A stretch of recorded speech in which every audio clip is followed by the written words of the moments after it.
지금 사실 이슈도 많아요. 이게 제가 처음 본 게 이제 실거래가 높인 뒤 계약 취소, 집값 띄우기, 54가 적발. 뭐 하루 762만 원 벌어서 주식 나만 쉽냐? 뭐 이런 기사 뜰 때가 제일 위험한데, 아무튼 요거에 대해서도 말이 많죠. 지금 2차 전지 이슈가 끝나고 나서 갑자기 이제 또 초전도체 이슈로 넘어갔습니다. 넘어가가지고 지금 막 어떤 회사는 야, 우리 회사는 초전도체 이슈가 없어 라고 하는데도 주가가 올라요. 무슨 말이냐?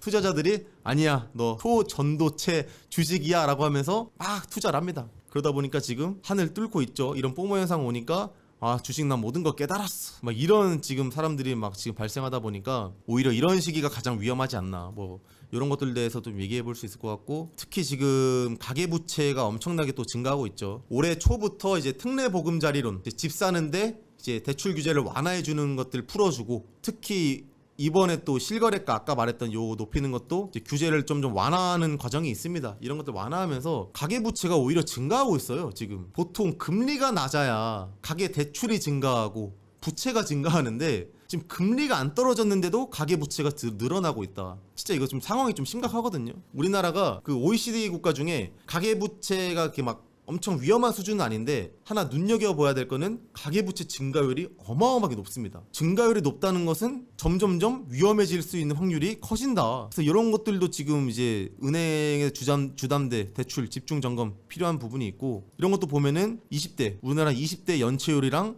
부동산 PF 부실 이 연체율도 지금 증가하고 있다. 영끌 악순환의 서막이다. 지금 제가 지금 기사만 지금 몇 개를 가져왔는데, 주식에서는 지금 무슨 뭐 칵테일 파티 열고 있지, 가계부채는 계속 불어나고 있지, 20대 연체율이랑 부동산 PF 부실, 영끌의 악순환 서막이다 이러고 있으니까 사실은 이 한국경제내관이 언제 터질지 모른다. 특히 이제 역사적으로 지금 미국 기준금리가 지금 5% 넘었죠. 지금 기준금리가 엄청 고점인 상황에서 이제 언제 내려올지 모르는 상황인데, 보통 금리가 내려오면은 경제가 이제 활성화된다라고 생각들 하시잖아요.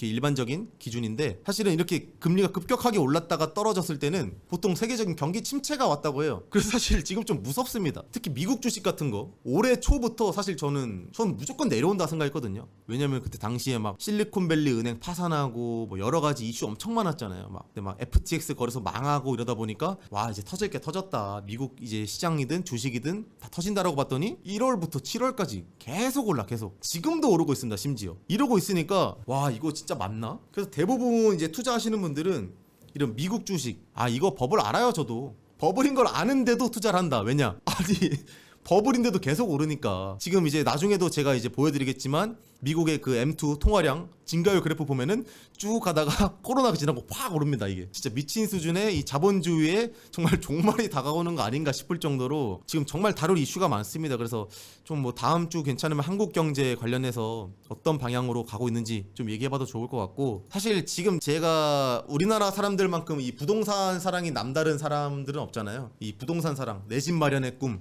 이게 거의 디폴트 값처럼 우리나라 사람들에게는 이제 적용이 되어 있는데, 그쵸, 물가 너무 치솟아서 저축은 꿈도 못 꾸고, 저축 물가가 요새 이제 다시 떨어질 겁니다. 이제 기준금리 또 하락을 하게 되면은 또 떨어지는데, 사실 지금 제일 이슈가 저는 부동산이라고 생각을 하거든요. 지금 부동산 가격도 내려온다라고 했다가 갑자기 지금 또 오르고 있죠. 그래서 지금 또 반반 갈립니다. 이거 계속 내려간다 라고 생각하시는 분들이 있고, 지금 잠깐 반등하는 거 데드캣 바운스다, 이제 죽은 고양이가 떨어지면 잠깐 오르는 것처럼 데드캣 바운스라고 하시는 분들도 있고, 아니면은 집값 다시 상승 추세에 올라갔다 라고 하시는 분들도 있고, 그러다 보니까 이 부동산 시장의 방향 이런 것도 되게 중요한데, 그 부동산 그 2021년 말에 고점을 찍었었잖아요. 부동산 가격이, 요 부동산 가격이 고점 찍을 때 제일 이슈가 됐던 게 뭐냐면은 허위거래다.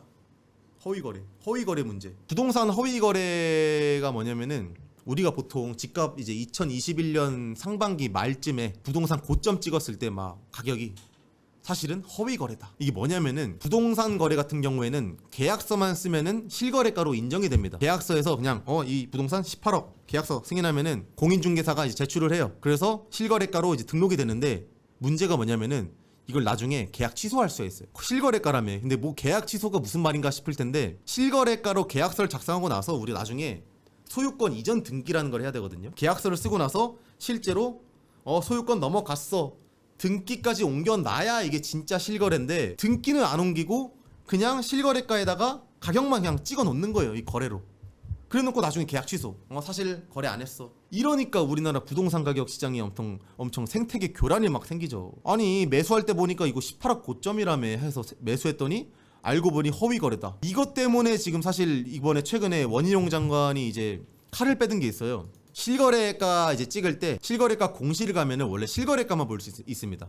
뭐냐 아까 말했던 것처럼 그냥 계약서에 계약한 금액 그것만 찍은 거. 근데 이제부터는 등기 여부도 공개를 하겠다라고 한 거예요. 왜냐면은 이 부동산 시장에서 허위 거래로 득보는 사람들을 처단하기 위해서. 집값 띄우기 의심 이런 기사 많고. 그래서 이번에 어떻게 하냐면은 야 그래 너네 부동산 계약하고 실거래가 공시하는 거 좋은데 앞으로 등기 여부까지 올려놔라.